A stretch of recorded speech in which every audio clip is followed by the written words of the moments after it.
No logic to it, just pick your deck, pause the video, see which one draws your eye.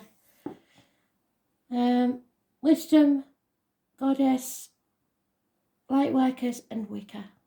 Pause your video now. First deck, the Wicca deck. What do those that pick the Wicca deck need to know, Spirit, please?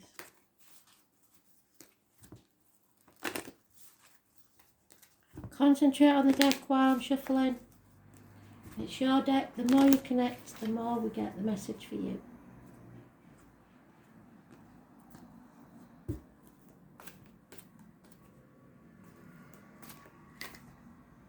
The Arrow Master, the number 10.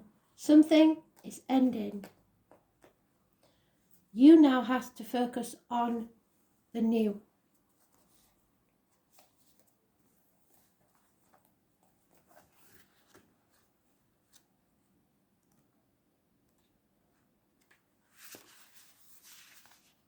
The Arrow Master appears to help you target your intentions and teaches you how to shoot straight for the stars.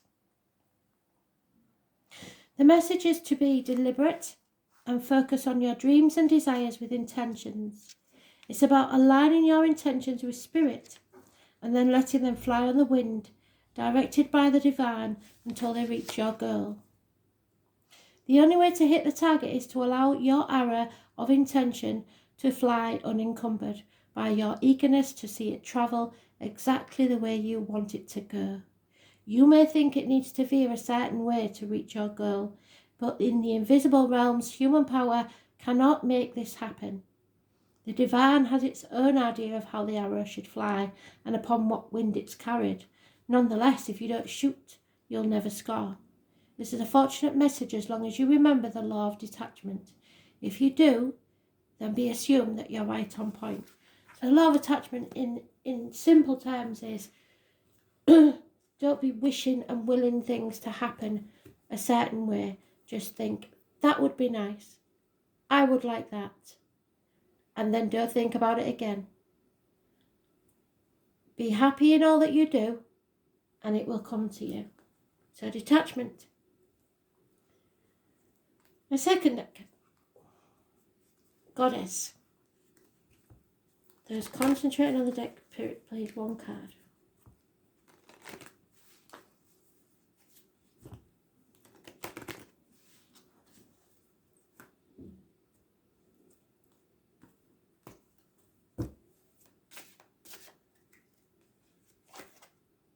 Aphrodite.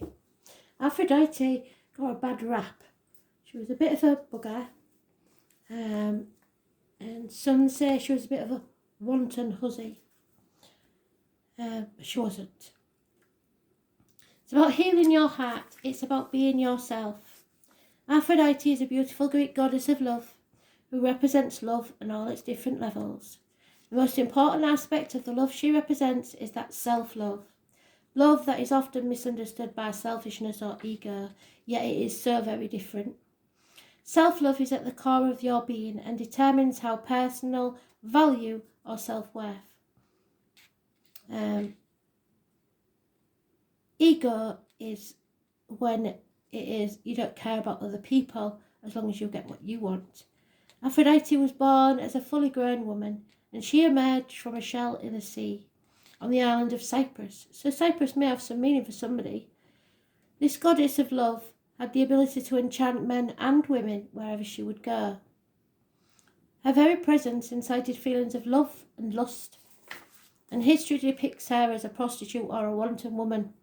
This she is not. Aphrodite had many lovers, that's no doubt. However, she refused to be bound by limiting her love and sharing her love with others. She encouraged women to have many partners and to enjoy the pleasures of love and sex. Aphrodite's self-love and belief in her self-worth enabled her to live a life without denying herself the pleasures that love brought her. Often we judge ourselves as being selfish or not giving enough to others. Stop it.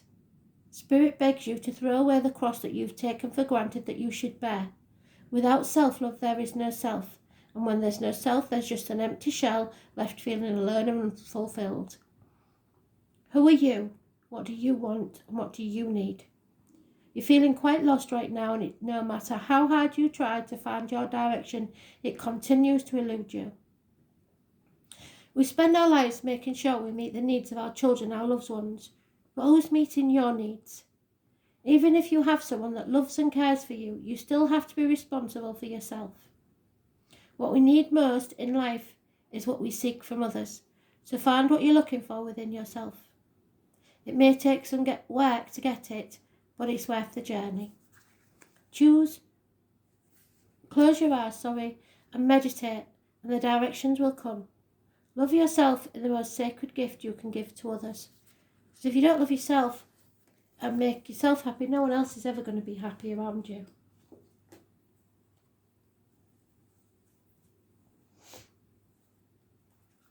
Light workers.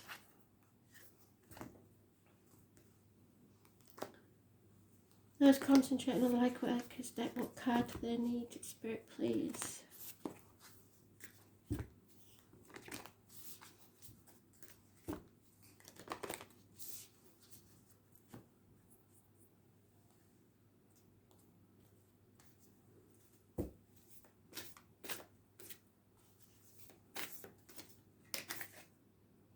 Share your voice. So speak up. Your voice is needed here, just as important as anybody else's. Or you will get lost by those who shout loudest. So share your voice.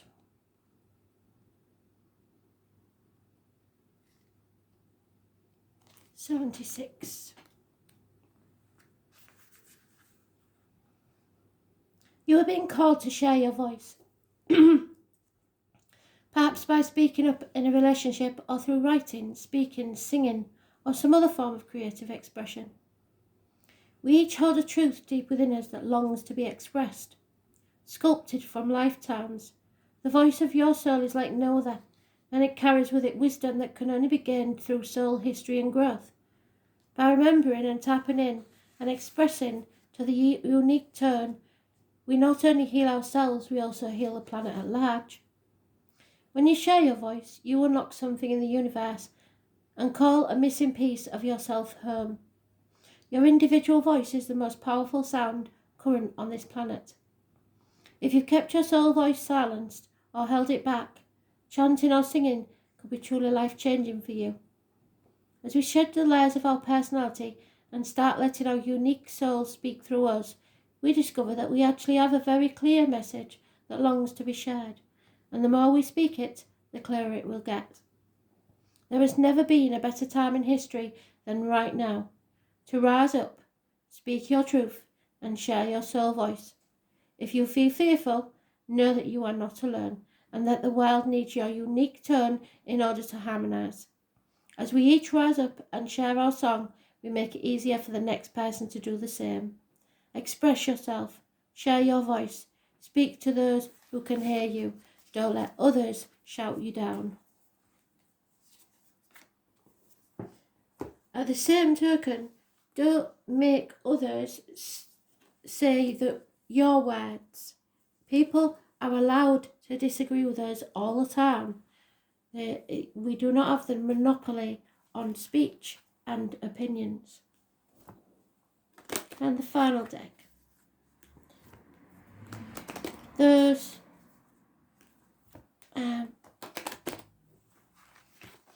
who chose the Wicker deck. Spirit will help, please.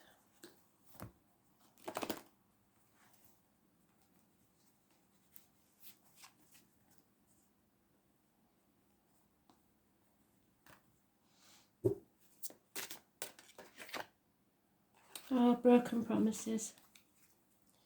Broken promises, broken vows.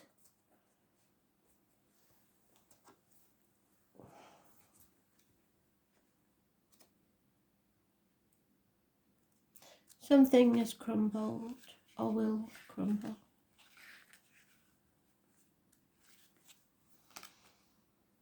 When given in love, a ring says, "My heart is in your hands." In Wicca, a ring also is worn as a token of spiritual vows, used in magical and ritual work, or as a reminder of a personal power. Whatever other purpose the ring has, it is a symbol of commitment, an unbroken circle of trust. But promises have been broken, and especially if they were made hastily. You must proceed with caution and take time to be sure of your commitments and keep your relationships strong. There is lack of commitment, lack of honour, and broken vows here. Are you worthy of trust, or are others worthy of your trust? Who is not honouring their promises?